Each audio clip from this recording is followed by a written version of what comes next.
Now, anytime you see the wording factor, that means that we are doing the opposite of distribution, and we're trying to figure out which of these answer choices is the factors of this trinomial given to you here. Now, what we're going to do is we're going to set the trinomial given equal to each one of these answer choices to see which one is true.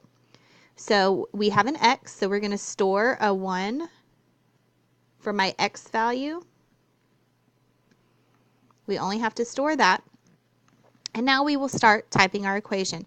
4x squared minus 28x plus 49. Remember, for our equal sign, we hit second and then math, and then we hit 1. That gives us our equal sign on our screen.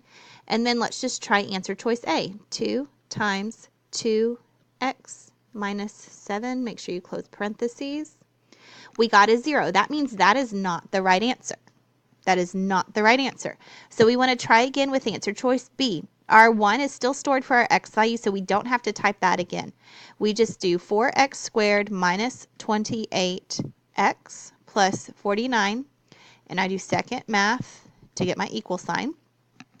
And we're trying answer choice B, so open parentheses, and then 2x plus 7, close parentheses, and there's a squared. We hit enter.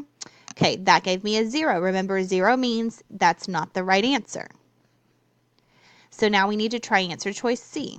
Again, 4x squared minus 28x plus 49. Second math and hit the 1.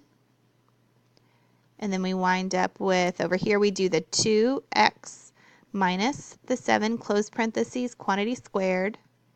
And you get a 1, so that tells you that C is the correct answer. C is the correct answer because it returned us a 1, which means it's a true statement.